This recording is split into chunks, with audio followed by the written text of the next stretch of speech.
میں ایک بالکل معمولی ٹیچر کا بیٹا ہوں، لیکن اللہ تبارک و تعالی نے بار بار مجھے بلایا۔ اس کا سبب یہ ہے کہ 1982 میں پہلی مرتبہ جب میں گیا تو میں نے اللہ کے گھر کا پردہ پکڑ کر ایسا مانگا کہ اللہ نے اس فقیر کی بات کو قبول کر لیا۔ بار بار بلایا، امید ہے اور بھی بلائیں گے۔ میرے لیے بھی دعا کرو، اپنے لیے بھی دعا کرو، ساری امت کے لیے دعا کرو۔ السلام علیکم ورحمۃ اللہ وبرکاتہ۔ الحمد لله نحمده ونستعينه ونستغفره ونؤمن به ونتوكل عليه ونعوذ بالله من شرور أنفسنا ومن سيئات أعمالنا من يهده الله فلا مضل له ومن يضلله فلا هادي له ونشهد أن لا إله إلا الله وحده لا شريك له ونشهد أن سيدنا ونبينا ومولانا محمدا عبده ورسوله قال الله تبارك وتعالى أعوذ بالله من الشيطان الرجيم بسم الله الرحمن الرحيم ولو أنهم إذ ظلموا أنفسهم جاءوك فاستغفروا الله واستغفر لهم الرسول لوجدوا الله توابا رحيما صدق الله مولانا العظيم وقال النبي صلى الله تعالى عليه وسلم من وجد سعة ولم يزرني فقد جفاني او كما قال علیہ الصلاۃ والسلام۔ محترم حاضرین، حجاج کرام کا سفر زیارت حرمین شریفین کے نام سے جانا جاتا ہے، یعنی دو حرم کی زیارت۔ ایک حرم تو حرم کعبہ ہے جو اللہ پاک کا گھر ہے، جس کی طرف منہ کر کے نماز پڑھتے ہیں، جس کا طواف کرتے ہیں، جس کو دیکھنا عبادت ہے۔ اور دوسرا حرم حرم نبوی علی صاحبہا الصلاۃ والتسلیم، یعنی مسجد نبوی جو رسول اللہ صلی اللہ علیہ وسلم کی بنائی ہوئی مسجد ہے، وہ مسجد، وہ حرم نبوی ہے۔ اسی میں اللہ کے نبی صلی اللہ علیہ وسلم آرام فرمائیں۔ یہ دو حرم کی زیارت حاجی کو نصیب ہوتی ہے۔ حج کے سلسلے میں چند باتیں اس سے پہلے میں نے عرض کر دی، اور بہت سی باتیں ہیں جسے حجاج کرام نے یقیناً معلوم کرنے کی کوشش ضرور کی ہے۔ اب میں آپ کے سامنے مدینۃ المنورہ کی کچھ فضیلت اور رسول اللہ صلی اللہ علیہ وسلم کے روضہ اقدس کی حاضری، اس کی فضیلت اور آداب کا تھوڑا سا تذکرہ کر دینا مناسب سمجھتا ہوں۔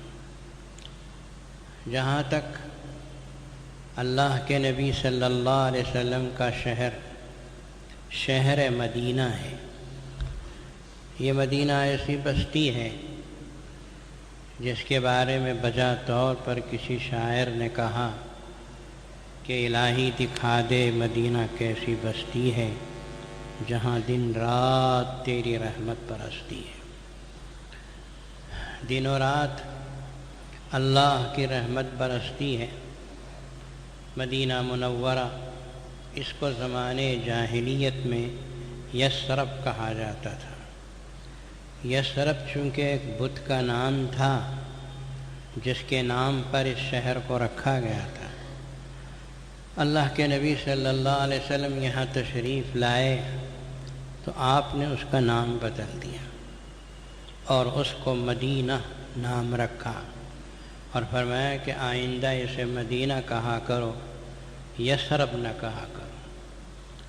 ویسے ہمارے بزرگوں نے خاص طور پر علامہ سیوطی رحمۃ اللہ علیہ نے شہر مدینہ کے 100 نام لکھے، طابہ، طیبہ، اس طرح ایسے مختلف نام 100 نام گنائے ہیں جو مدینۃ المنورہ کو پکارے جاتے ہیں۔ مشہور و معروف تو یہی ہے مدینہ منورہ، جس کو رسول اللہ صلی اللہ علیہ وسلم نے بھی استعمال کیا، اور پھر آپ علیہ الصلاۃ والسلام نے اللہ پاک سے گزارش کی کہ یا اللہ اگر مکے سے مجھے ہجرت کرنا پڑے اور یہاں سے مجھے کہیں اور جانا پڑے تو ایسا شہر منتخب فرما جو میرے لیے بہت اچھا شہر ہو۔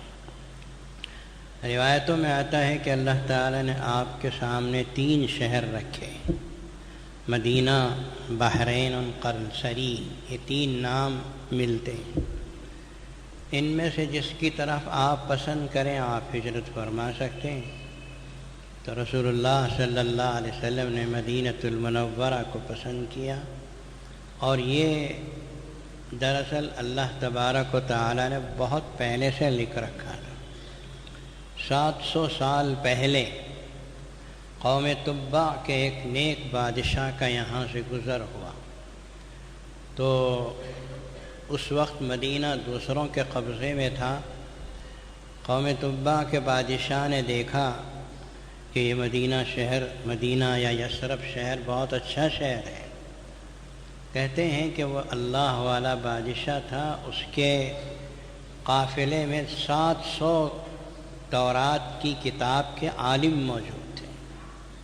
انہوں نے بیان کیا اس بادشاہ کو کہ ہماری تورات میں یہ لکھا ہے کہ ایک زمانہ آئے گا آج سے 700 سال بعد کہ بنی اسماعیل میں تشریف لانے والے آخری پیغمبر حضرت محمد مصطفیٰ صلی اللہ علیہ وسلم مکے میں ستائے جائیں گے دعوت توحید کی بنا پر، اور پھر ہجرت فرما کر اس شہر کو تشریف لائیں۔ تو تبع نامی بادشاہ نے وہاں مکانات بنائے، کئی مکانات بنا کر وہاں ان مکانات میں اپنے قوم کے لوگوں کو ٹھہرایا، اور کہا کہ تمہاری نسلوں کو یہاں ٹھہراؤ، یہاں تک کہ 700 سال بعد جب یہاں امام الانبیاء صلی اللہ علیہ وسلم ہجرت فرما کر آئیں تو وہ ان کے لیے یہ میں نے مکان بنائے ہیں، اس میں ان کو ٹھہرنا ہے۔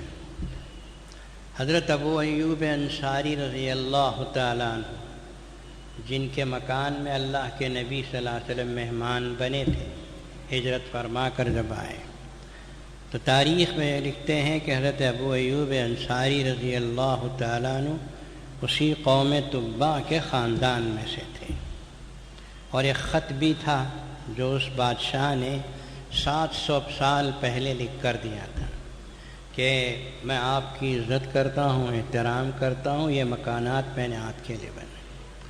اس پر ہمارے علماء نے لکھا ہے کہ دراصل اللہ کے نبی صلی اللہ علیہ وسلم نے حضرت ابی ایوب انصاری کے مکان میں نہیں ٹھہرے بلکہ اپنے مکان میں ٹھہرے جو ان کے لیے اللہ نے اس کے ذریعے سے بنوایا تھا۔ پیغمبر خدا صلی اللہ علیہ وسلم نے ارشاد فرمایا کہ المدینۃ بہا قبری و بہا تربتی و بیتی حق علی کل مسلم زیارتھا۔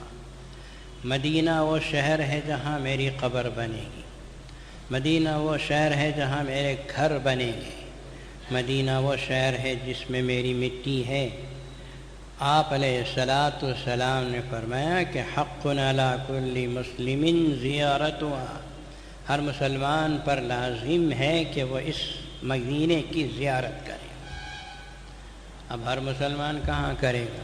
جو اطراف و اکناف کے وہ زیارت کے لیے جائیں گے، لیکن 4 دانگ عالم میں پھیلے ہوئے مسلمان، وہ مسلمان کے جو حج کی نیت سے جاتے ہیں ان کے لیے آپ نے فرمایا کہ لازم ہے کہ وہ مدینۃ المنورہ کی زیارت کرے، مدینہ جائے، ٹھہرے، اور مدینۃ المنورہ میں رسول اللہ صلی اللہ علیہ وسلم کے پڑوس میں ٹھہرے۔ اگر کوئی تکلیف پیش آتی ہے، سخت گرمی، سخت سردی، مدینۃ المنورہ کی گرمی بھی مشہور ہے، سردی بھی مشہور ہے، اور دونوں قسم کا مزہ میں نے چکھا ہے۔ گرمی بھی دیکھی ہے وہاں کی، سردی بھی دیکھی۔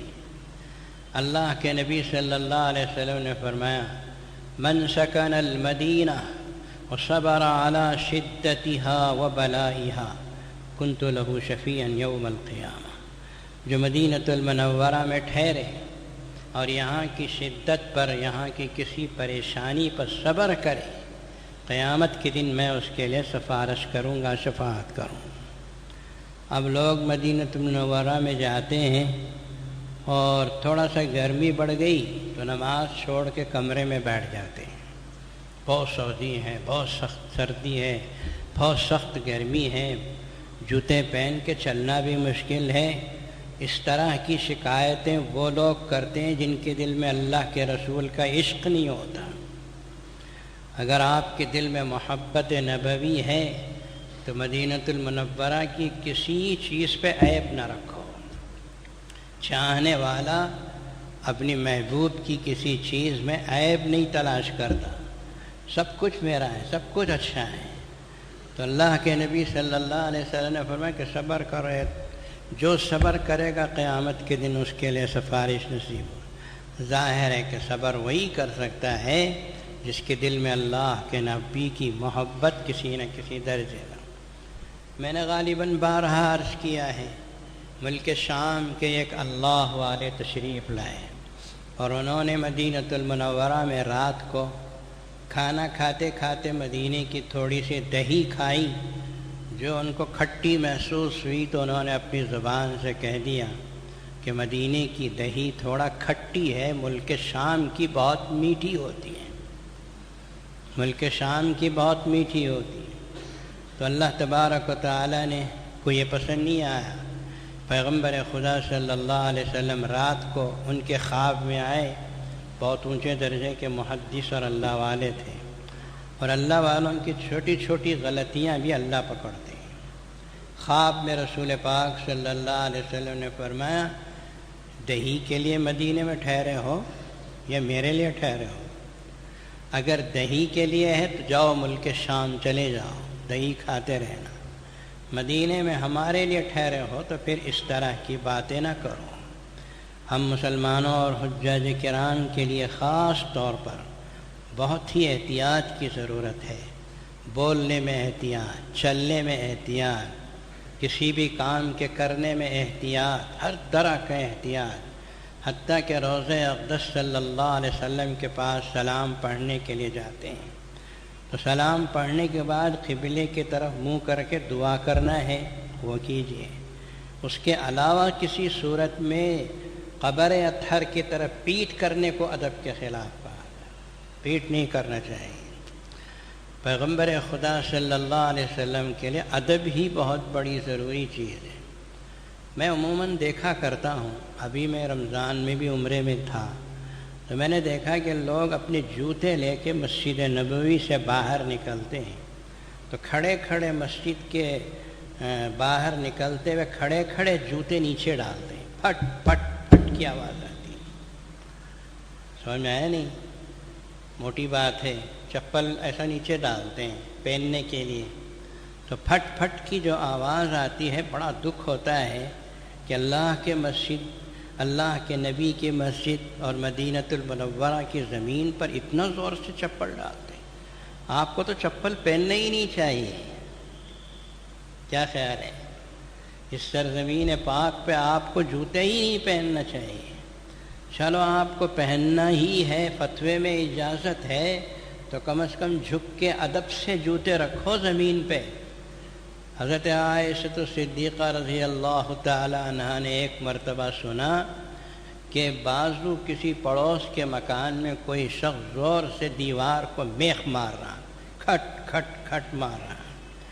تو حضرت عائشہ رضی اللہ عنہا نے کہلا بھیجا، جاؤ اس شخص سے کہو جو دیوار پہ میخ مار رہا ہے آہستہ سے مارے، اللہ کے نبی کو تکلیف ہوگی۔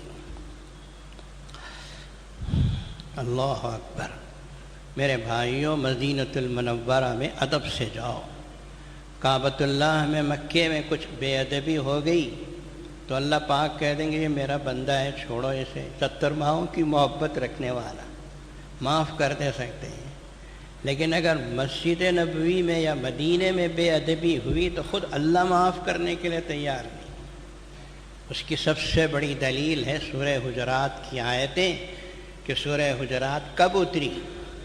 کچھ بدھو آئے، رسول اللہ صلی اللہ علیہ وسلم کو مسجد نبوی میں نہیں پایا تو کمرے کے سامنے جا کے کھڑا ہو کے پکارنے لگا، چیخ چیخ کے نام لے کے پکارا آپ کا، آسمانوں میں ہلچل مچ گئی۔ پیغمبر خدا صلی اللہ علیہ وسلم کا نام لے کے زور زور سے پکار رہے ہیں یہ گاؤں والے۔ آیت اتر گئی، ادب سے پکارو، انتظار کرو تب تک کہ آپ باہر نہ آ جائیں۔ اور پھر اللہ نے ان کو بے وقوف لوگ کہا جو ادب کے خلاف حرکت کر رہے ہیں، اور یوں فرمایا کہ سنو بے ادبی کے ذریعے سے تمہاری زندگی کے نیک عمل ختم ہو جائیں گے اور تم کو احساس بھی نہیں ہوگا۔ اس لیے میں صاف کہا کرتا ہوں کہ مدینے میں جاؤ تو جوتے مت پہنو، لیکن جوتے پہنے بغیر چلنا مشکل ہے، ہم لوگوں کو اتنی محبت نہیں ہے۔ پہننا ہے تو آہستہ سے چلو، آہستہ سے زمین پہ رکھو، اور جب تک مدینے میں رہو شیونگ مت کرو، جب تک مدینے میں رہو زور سے بات مت کرو، آہستہ بات کرو، اور جب تک مدینے میں رہو اس وقت تک بیڑی سگریٹ کا دھواں مت کھو، بلکہ مدینہ منورہ جانے سے پہلے ہی توبہ کر لو کہ یا اللہ میں بیڑی سگریٹ کو چھوڑ کے اللہ کے نبی کی خدمت میں جا رہا ہوں۔ انشاءاللہ اللہ آپ کو آسان کر دیں۔ علماء حرمین شریفین نے فتویٰ دے رکھا ہے کہ سگریٹ بیڑی پینا حرام ہے، لیکن سب سے زیادہ وہاں کے نوجوان پیتے ہیں، سب سے زیادہ لمبا لمبا سگریٹ، آدمی اتنا رہے گا سگریٹ اتنا لمبا رہے گا، حالانکہ وہاں کے علماء نے فتویٰ دے دیا۔ آپ کو معلوم ہونا چاہیے کہ ہمارے بزرگوں نے لکھا ہے کہ سگریٹ پینا، بیڑی پینا جہنمیوں کی علامت ہے۔ اب جتنے بیڑی سگریٹ پینے والے ہیں سب ناراض ہوں گے مجھ سے، ہوں تو ہوں، ہمارا کیا بگڑتا ہے۔ بیڑی سگریٹ پینے والے کی جہنم سے مشابہت رکھتے ہیں، جہنمی سے، اس لیے کہ حدیث میں ہے رسول اللہ صلی اللہ علیہ وسلم نے فرمایا کہ جہنمیوں کے منہ سے مسلسل دھواں نکلے گا، مسلسل ان کے منہ سے دھواں نکلتا ہے۔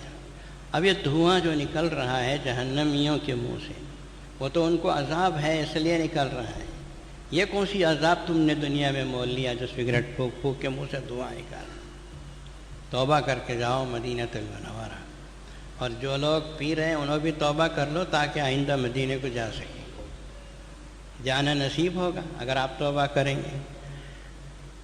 بہرحال یہ درمیان میں ایک مسئلہ تھا، میں نے عرض کر دیا، تو جوتے آہستہ رکھنا، زبان سے بات آہستہ کرنا، زور سے نہیں کرنا، چیخ چیخ کے بات نہیں کرنا۔ تو مدینے کی پوری سرزمین ایسی ہے کہ ادب کی متقاضی ہے۔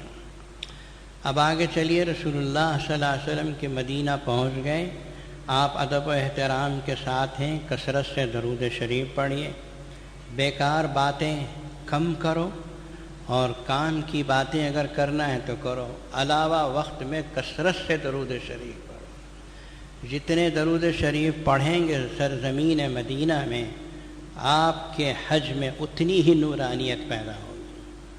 اور پھر رسول اللہ صلی اللہ علیہ وسلم کی مسجد نبوی، اس کی زیارت کی نیت کر کے جانا، اور رسول اللہ صلی اللہ علیہ وسلم کے روضہ اقدس کی زیارت کی نیت کر کے جانا، یہ اہم عبادات میں سے ہے، اونچے درجے کی عبادت ہے۔ خاص طور پر رسول اللہ صلی اللہ علیہ وسلم کا روضہ اقدس، جن کے سامنے کھڑے ہو کے سلام عرض کرنے کی حاجی کو سعادت نصیب ہوتی ہے۔ یہ تو زندگی کا ایسا خوبصورت لمحہ ہے کہ میں سمجھتا ہوں کہ اس کا کوئی نعم البدل نہیں ہے۔ حضرت علامہ محدث دہلوی عبدالحق دہلوی رحمۃ اللہ علیہ نے لکھا کہ دنیا میں 2 نعمتیں ایسی ہیں کہ مسلمان ان سے غافل ہیں، ایک رسول اللہ صلی اللہ علیہ وسلم کا وجود، قبر اطہر، گنبد خضرا، اور دوسرا قرآن مجید ہے۔ مسلمان اس سے غافل ہیں۔ مدینہ پہنچنے والے بھی ایک بار بڑی مشکل سے سلام پڑھ دیتے ہیں تو پھر اس کے بعد ان کو اندر جانے کی توفیق ہی نہیں ہوتی، باہر سے ہی نماز پڑھ کے آتے رہتے ہیں۔ 5 وقت میں اگر ممکن ہو، بھیڑ کم ہو تو روضہ اقدس صلی اللہ علیہ وسلم کے سامنے سے گزریے اور سلام عرض کیجیے۔ باب السلام سے داخل ہوتے ہیں اور آہستہ آہستہ جاتے ہیں، درود و سلام کا ہدیہ پیش کر کے آگے بڑھ جاتے ہیں۔ میرے بھائیو، نبی پاک صلی اللہ علیہ وسلم نے ارشاد فرمایا، من وجد سعۃ ولم یزرنی فقد جفانی، جسے اللہ نے مال و دولت کی وسعت دی ہو، اس کے باوجود وہ میری زیارت کے لیے نہیں آیا، وہ سمجھ لے کہ اس نے بڑی بے مروتی کی ہے۔ جفانی کا ترجمہ، اصل ترجمہ آتا ہے مجھ پہ اس نے ظلم کیا۔ ہمارے بزرگوں نے ذرا احتیاط والا ترجمہ کیا، بڑی بے مروتی کی بات ہے کہ مجھ سے ایمان ملا، مجھ سے قرآن ملا، مجھ سے ساری دولتیں ملی، میرے پاس سلام پڑھنے کے لیے بھی نہیں آیا، بڑی بے مروتی کی بات ہے۔ اور پھر رسول اللہ صلی اللہ علیہ وسلم نے یہ خوشخبری بھی دی کہ من زار قبری وجبت لہ شفاعتی، جس نے میری قبر کی زیارت کی، درود و سلام کا ہدیہ پیش کیا، میری طرف سے شفاعت لازم ہے، قیامت کے دن ضرور اس کی میں سفارش کروں گا۔ بھئی اس سے بڑی بات اور کیا ہو سکتی ہے؟ قیامت میں جس کی سفارش اللہ کے نبی فرما دیں، اس کا بیڑا پار ہونے میں کوئی بھی شک و شبہ نہیں ہے، سر شک و شبہ سے بالا تر ہے۔ اور ایک حدیث میں نبی پاک صلی اللہ علیہ وسلم نے ارشاد فرمایا، من زارنی بعد مماتی فکأنما زارنی فی حیاتی۔ پیغمبر صلی اللہ علیہ وسلم ارشاد فرماتے ہیں، میرے اس دنیا سے پردہ فرمانے کے بعد جو مسلمان میری زیارت کے لیے آیا، اللہ کے نبی کی زیارت کے لیے جا رہا ہوں، روضہ اقدس کی زیارت کے لیے جا رہا ہوں، سلام عرض کرنے کے لیے جا رہا ہوں، جو وہاں پہنچتا ہے تو پیغمبر خدا صلی اللہ علیہ وسلم نے ارشاد فرمایا، وَكَأَنَّمَا زَارَنِي فِي حَيَاتِي، برکت و رحمت کے حاصل ہونے میں ایسا ہی ہے جیسے اس نے میری زندگی میں میری زیارت کے لیے آئے۔ ہم کو تو نصیب نہیں ہوا آپ کی حیات میں آپ کی خدمت اقدس میں حاضر ہونا، لیکن اللہ کے نبی صلی اللہ علیہ وسلم کا کرم ہے کہ میرے مرنے کے بعد بھی آؤ، میری قبر پہ آ جاؤ، ساری برکتیں مل جائیں گی جو میری حیات میں آنے پہ ملا کرتی تھی۔ یعنی نبی پاک صلی اللہ علیہ وسلم پردہ فرما گئے ہیں، اپنی قبر اطہر میں موجود ہیں، حیات ہیں، آپ کو رزق دیا جاتا ہے۔ اور رسول اللہ صلی اللہ علیہ وسلم نے خود ارشاد فرمایا کہ اگر کوئی مسلمان یہاں حاضر ہو اور سلام عرض کرتا ہے تو میں خود اس کا جواب دیتا ہوں۔ یہ تصور کہ ہم گنہگاروں کا سلام سنتے ہیں اور پھر ہم کو جواب اللہ کے نبی مرحمت فرماتے ہیں، اتنا عجیب و غریب، اتنا خوبصورت اور روح کو تڑپا دینے والا تصور ہے کہ بار بار حاضر ہو کے سلام پڑھنے کو جی چاہتا ہے۔ لیکن ادب، وہاں بھی ادب ضروری ہے۔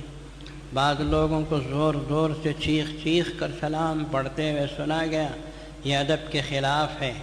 نبی پاک صلی اللہ علیہ وسلم نے ارشاد فرمایا کہ ادب بہت ضروری ہے۔ قرآن مجید میں اللہ تبارک و تعالی نے یہ فرما دیا کہ اگر تمہاری آواز بلند ہوگی تو ملنے کے بجائے تم کھو دو گے، تمہارے عمل ختم ہو جائیں۔ اسی لیے اللہ والے، خاص طور پر حضرت عبداللہ بن مسعود رضی اللہ تعالیٰ عنہ فرماتے ہیں کہ میں بہت مختصر سا سلام پڑھتا ہوں۔ کتابوں میں آپ نے دیکھا ہوگا بڑے لمبے سلام ہوتے ہیں۔ ہم نے بھی آج سالار و سیاست و سہارا میں جو مضمون زیارت مدینہ کا لکھا اس میں بڑا سلام ہی لکھا ہے تاکہ حاجی اسے رکھ کے پڑھنا چاہے تو پڑھے۔ لیکن اللہ والوں کی بات عجیب ہوتی تھی، وہ کہتے ہیں کہ ہم کو کھڑے ہو کر صرف سلام کرنے کی سعادت مل جائے یہی کافی ہے، پتہ نہیں لمبے سلام پڑھنے میں کوئی غلطی ہو گئی تو پھر تو ہم بے ادب ہو گئے، اور اس بے ادبی کی سزا اللہ نہ کرے مل جائے تو پریشانی ہوگی۔ حضرت عبداللہ بن مسعود رضی اللہ تعالی عنہ، الصلاۃ والسلام علیک ایھا النبی ورحمۃ اللہ وبرکاتہ، اتنا بول کے خاموشی سے چلے جائیں۔ ایک حدیث میں آپ کو سناتا ہوں، اسے اچھا یاد رکھو۔ حاضرین جتنے حجاج کرام ہیں وہ حدیث لے کے جائیں، اور نہیں جانے والے ہیں تو اسے یاد رکھ لیں، آئندہ سال جائیں گے تو انشاءاللہ پڑھیں گے۔ پیغمبر خدا صلی اللہ علیہ وسلم نے ارشاد فرمایا، جو روضہ اقدس صلی اللہ علیہ وسلم کے سامنے حاضر ہو اور پھر یہ آیت پڑھے، اعوذ باللہ من الشیطان الرجیم، بسم اللہ الرحمن الرحیم، ان اللہ وملائکتہ یصلون علی النبی یا ایہا الذین آمنوا صلوا علیہ وسلموا تسلیما، یہ آیت شریفہ پڑھا، اور پھر اس کے بعد اس نے 70 مرتبہ یہ پڑھا، صلی اللہ علیہ یا محمد صلی اللہ علیہ وسلم، صلی اللہ علیہ یا محمد صلی اللہ علیہ وسلم۔ 70 مرتبہ اس آیت شریفہ کا پڑھنے کے بعد یہ آپ پڑھ لیتے ہیں تو ایک فرشتہ کہتا ہے کہ اللہ کی تجھ پر بے حساب رحمتیں نازل ہو رہی ہیں، اور پھر اللہ کے نبی صلی اللہ علیہ وسلم نے فرمایا اس شخص کی ہر جائز مراد کو اللہ پوری کر دیتے ہیں۔ یاد رکھو، بہت آسان چیز ہے، کوئی مشکل چیز نہیں۔ اگر میں آپ کو طریقہ اس کا بتاتا ہوں، میں بہت تجربہ کار ہوں اس سلسلے میں، آپ کو طریقہ بتاتا ہوں۔ اگر آپ کیو میں جاتے ہیں سلام پڑھنے کے لیے، تو جیسے ہی روضہ اقدس صلی اللہ علیہ وسلم کے بالکل سرانے پہنچیں گے، آپ سلام پڑھ کے تھوڑا سا آگے ابو بکر صدیق ہے، ان سے ذرا آگے حضرت سیدنا عمر بن خطاب رضی اللہ تعالیٰ، آپ سلام پڑھ کے اگر کھڑے رہیں گے تو پولیس آپ کو باہر بھگا دے گی، وہاں کھڑے مت رہو، آہستہ سے پیچھے ہٹ جاؤ، پیچھے ہٹ کے پیچھے آ جاؤ، اور پیچھے تھوڑا سا پیچھے ستون کے اس طرف آ کے پھر آپ کھڑے ہو کے جو بھی پڑھتے رہیں، آپ کو کوئی بھگائے گا نہیں۔ اگر اسی کیو میں آپ کنٹینیو جاتے ہیں تو پولیس آپ کو باہر بھگا دے۔ اور پھر اس کے علاوہ دل کے جذبے کی بات بھی ہے کہ مجھے اللہ کے نبی صلی اللہ علیہ وسلم کی خدمت میں کھڑے ہونا ہے، سلام بھی پڑھنا ہے، آپ کے وسیلے سے دعا کرنا ہے، توسل، آپ کا وسیلہ لینا ہے۔ ہمارے بزرگوں نے لکھا ہے نبی پاک صلی اللہ علیہ وسلم سے وسیلہ طلب کرو کہ اے اللہ کے نبی صلی اللہ علیہ وسلم، میں آپ سے وسیلہ مانگتا ہوں، آپ میرے لیے سفارش کیجیے، آپ میرے لیے دعائے مغفرت کیجیے۔ اس لیے کہ قرآن مجید نے کہا، میں نے شروع میں آیت شریفہ تلاوت کی تھی، جب کوئی مسلمان حاضر ہو سلام پڑھے اور سلام اپنی طرف سے پیش کرے، جتنے لوگ کہیں اپنے خاندان والے سب کی طرف سے نام یاد ہو تو نام کے ساتھ، نام یاد نہیں ہے تو اللہ کے حوالے کر دیں، یا اللہ تجھے معلوم ہے کن کن لوگوں نے سلام کہا، سب کی طرف سے میرے آقا کی خدمت پہ سلام۔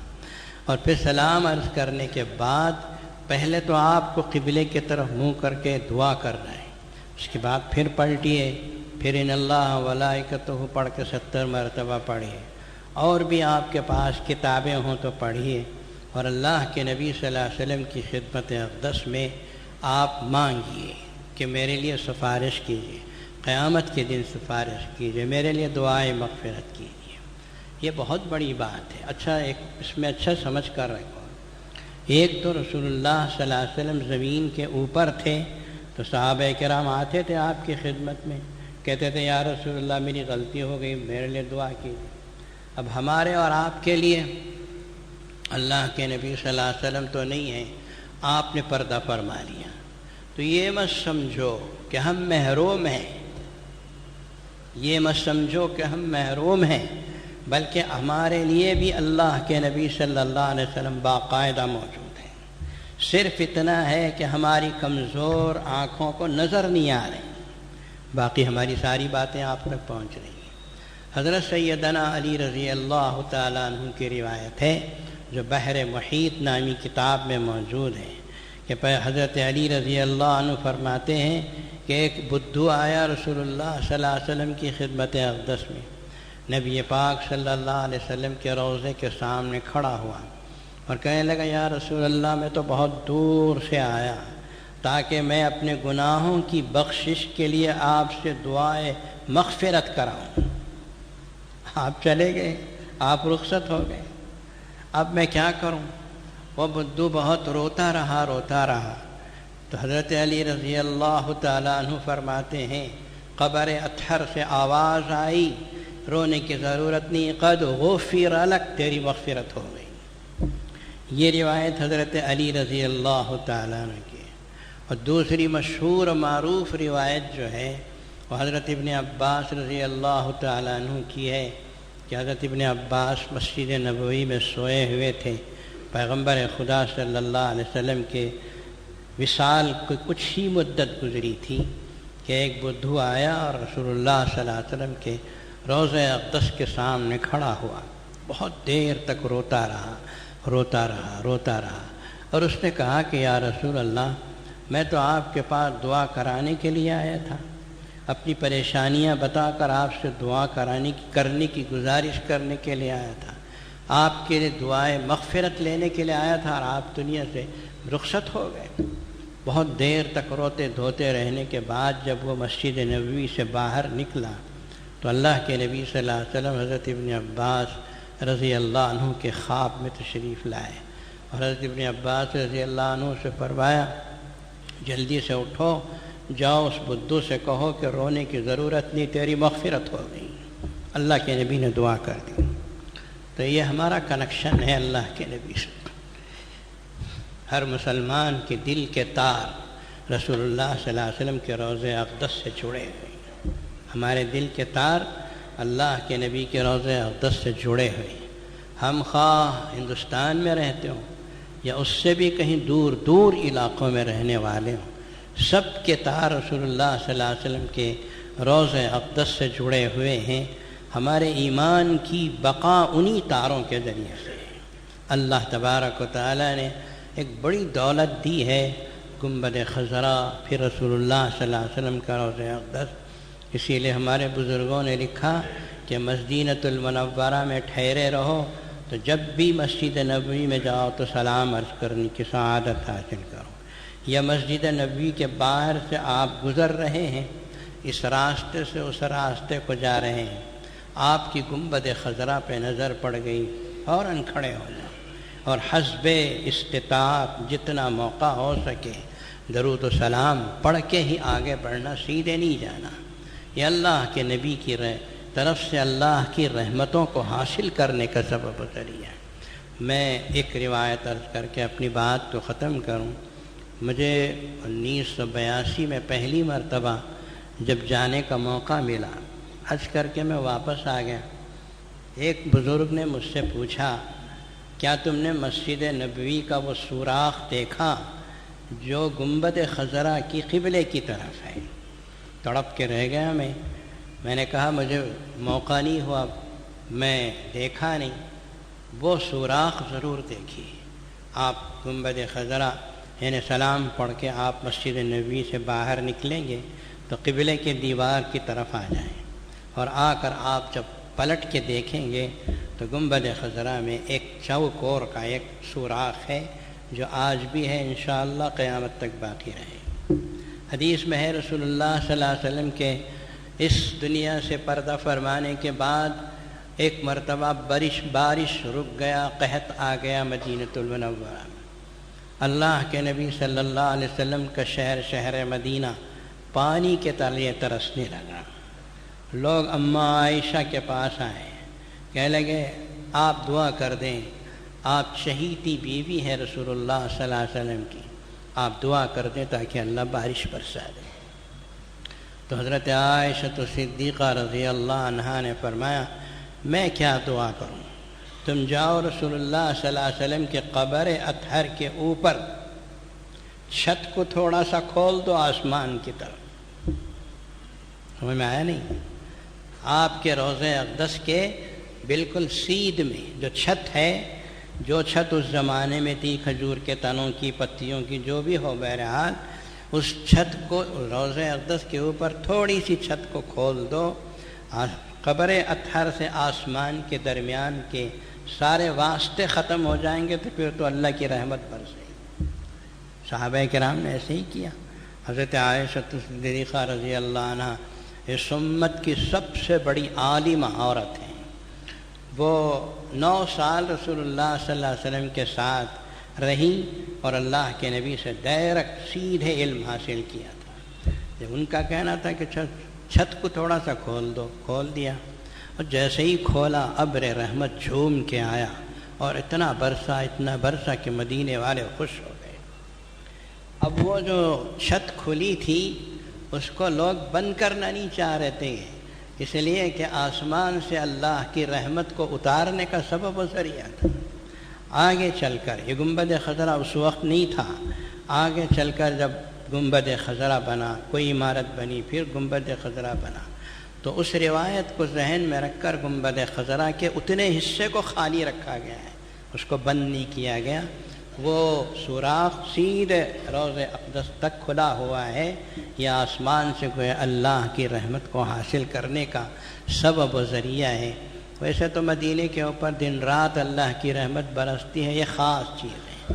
آپ بھی جاؤ تو سلام پڑھنے کے بعد باہر نکل کے قبلے کی طرف آ جاؤ، پھر پلٹ کے اس سوراخ کی طرف ضرور دیکھنا جس کی سفارش اماں عائشہ نے کی تھی، اور آج بھی وہ سوراخ موجود ہے اور باقی ہے۔ اللہ تبارک و تعالی نے یہ موقع ہمیں مرحمت فرمایا ہے۔ جو حجاج کرام جا رہے ہیں وہ جائیں گے تو اپنی طرف سے بھی سلام عرض کریں، اپنے خاندان والوں کی طرف سے بھی کریں۔ میں جس نے کہا ہے خاندان والے، میں ان کی طرف سے بھی کہوں، اور خاندان کے افراد میں کسی نے نہیں بھی کہا ہے ان کی طرف سے بھی سلام عرض کرو، اس لیے کہ یہ موقع بار بار کسی کو نصیب نہیں ہوتا۔ ساری امت کی طرف سے سلام عرض کرو، کثرت سے درود شریف پڑھو۔ درود شریف کا پڑھنا بہت بڑی عبادت ہے۔ ایک بحث شروع ہو گئی، سبحان اللہ الحمدللہ پڑھنا افضل ہے، استغفر اللہ پڑھنا افضل ہے، یا درود شریف پڑھنا افضل ہے؟ کیا افضل ہے؟ بولو کیا افضل ہے؟ درود شریف کا پڑھنا ایسی چیز ہے کہ جس کے استغفر اللہ کا فائدہ بھی ملتا ہے، سبحان اللہ کا فائدہ بھی ملتا ہے۔ حدیث میں ہے، رسول اللہ صلی اللہ علیہ وسلم نے ارشاد فرمایا، جو مجھ پر ایک مرتبہ درود شریف پڑھتا ہے اللہ اسے 3 نعمتیں عطا فرماتے ہیں۔ میرے لیے رحمت کی دعا کی تو اللہ اس کے اوپر رحمت بھی اتارتے ہیں۔ دوسرا یہ ہے کہ اس کی ایک گناہ کو معاف بھی فرماتے ہیں۔ تیسرا یہ کہ اس کا ایک درجہ بھی بڑھ جاتا ہے، ایک درجہ بڑھ جاتا ہے۔ کتنے درجے آپ بڑھانا چاہیں گے؟ اگر آپ سے پوچھوں کتنے دکان بڑھانا چاہیں گے تو آپ کیا جواب؟ آپ کا کوئی جواب ہے؟ 100 دکان بڑھے تو بھی ایک دکان کی تلاش میں لوگ رہیں۔ 1000 دکان کھل گئے آپ کے تو 1000 ایک دکان کی بھی خواہش ہے۔ تو دکانوں کی خواہش تو وہ ہے جو چھوڑ کے جانے والی چیز ہے، لیکن اللہ کے پاس درجے بڑھیں، اس کے لیے ایک ایک درود پڑھو تو ایک ایک درجہ بڑھتا جائے، ایک ایک درجہ بڑھتا جائے۔ مدینۃ المنورہ کی حاضری اس سلسلے میں حاجیوں کے لیے بہت بڑی سعادت ہے۔ اس سعادت کو ایک لمحے کو بھی ضائع نہیں کرنا چاہیے۔ مدینۃ المنورہ میں زیارات کے مقامات ہیں، وہاں آپ جائیں۔ خاص طور پر مسجد قباء ہے، جس کے بارے میں رسول اللہ صلی اللہ علیہ وسلم نے فرمایا، اگر کسی نے کمرے سے اپنے جگہ سے وضو کر کے مسجد قباء کو پہنچا، 2 رکعت نماز پڑھی، ایک روایت میں ہے ایک حج کا ثواب، اور ایک روایت میں جو مشہور و معروف ہے وہ ہے ایک عمرے کا ثواب۔ یہ پکا ہے، کسی کو بھی اس میں شک و شبہ کی گنجائش نہیں۔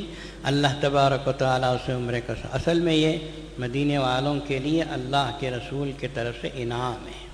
مدینے والے غمگین تھے، پوچھا کیوں تمہارے چہرے اترے ہوئے؟ کہا یا رسول اللہ مدینے مکے والے خوش نصیب ہیں، جب ان کا خیال آتا ہے تو تنعیم کو جاتے ہیں، حرام باندھ کے آ کے عمرہ کرتے ہیں، ہم کہاں سے کریں؟ اس لیے کہ مکے سے مدینے کا سفر اس زمانے بہت مشکل تھا، اونٹوں پہ 8 9 10 دن جانا تھا۔ آج کی طرح سے نہیں کہ کار میں بیٹھے 4 گھنٹے کی میں چلے گئے، صبح کو گئے شام تک عمرہ کر کے واپس آ جائے، اس زمانے میں ایسا نہیں تھا۔ تو اللہ کے نبی صلی اللہ علیہ وسلم نے فرمایا غم مت کرو، پریشان مت ہو، تم اپنے گھروں سے وضو کرو، مسجد قباء میں جا کے 2 رکعت نماز پڑھو، تمہارے لیے عمرے کا ثواب۔ اب حاجیوں کو ہم دیکھتے ہیں پورے 8 9 دن کے سفر میں ایک مرتبہ مسجد قباء کو جاتے ہیں۔ ہر روز جاؤ نا، ہر روز جاؤ وضو کر کے، ہر روز 2 رکعت نماز پڑھو، بلکہ دن میں 2 مرتبہ بھی جا سکتے۔ اصل میں حاجی لوگ جو ہیں پیسہ بچا بچا بچا کے چیزیں خریدنے کی کوشش میں لگے رہتے، اچھا کھاؤ، اچھا پیو، خوب پھرو، مسجدوں کو پھرو، اللہ کے نبی کی زیارت گاہوں کو پھرو، کھا پی کے ختم کر کے خالی ہاتھ کھجور اور زمزم لے کے ہندوستان کو آ جاؤ، بس یہ چیزیں وہ چیزیں سامان، جاتے ہوئے 20 کلو وزن رہتا ہے، واپس آتے وقت میں 80 کلو وزن رہتا ہے۔ یہ خریدی کیا ضرورت ہے؟ کسی طرح کے ہدیے لانے کی ضرورت ہے؟ کھجور اور زمزم کے علاوہ کسی بھی طرح کا ہدیہ لانا بے ضرورت بات ہے۔ دعاؤں کی سوغات ہو، کھجور و زمزم کا تحفہ ہو، حاجی یہی سمجھے سب سے بڑی چیز ہے۔ اللہ تبارک و تعالی مثال جانے والے حاجیوں کو قبول فرمائے، حج مبرور عطا فرمائے، زیارت مقبول عطا فرمائے، ان کے سعی کو قبول کرے، ان کے طوافوں کو قبول کرے، اور سب کو عافیت کے ساتھ اپنے اپنے ملک کو لوٹا دے۔ محترم حاضرین، پچھلے جمعہ ہم نے جو مجلہ آپ کے سامنے پیش کیا تھا، اس بہت سے کاپیاں تو نکل گئیں، تھوڑی سی کاپیاں اور باقی رہ گئیں، ان کو خریدیے۔ حجاج کرام نے اگر خریدا نہیں تو وہ تو ضرور خریدیں، اور جو لوگ حج کو نہیں جا رہے ان سے گزارش ہے کہ اس کو خریدیں، خرید کے اپنے حاجی دوستوں کو تحفہ دیں، لے کے جائیں گے وہ لوگ، یا آپ رکھ کے پڑھیں، آئندہ سال آپ اللہ آپ کو بلا لے گا۔ بھئی اسے پڑھو، پڑھنے میں ایک شوق پیدا ہوتا ہے، آپ اگر پڑھیں گے تو ذوق و شوق پیدا ہوگا، اور جب ذوق و شوق پیدا ہوگا تو پھر آسمانوں سے منزلیں آسان ہوتی چلی جائیں گی۔ میں ایک بالکل معمولی ٹیچر کا بیٹا ہوں، لیکن اللہ تبارک و تعالی نے بار بار مجھے بلایا۔ اس کا سبب یہ ہے کہ 1982 میں پہلی مرتبہ جب میں گیا تو میں نے اللہ کے گھر کا پردہ پکڑ کر ایسا مانگا کہ اللہ نے اس فقیر کی بات کو قبول کر لیا۔ بار بار بلایا، امید ہے اور بھی بلائیں گے۔ میرے لیے بھی دعا کرو، اپنے لیے بھی دعا کرو، ساری امت کے لیے دعا کرو، اللہ تبارک و تعالی آپ کی حج کو قبول فرمائے۔ محترم حاضرین،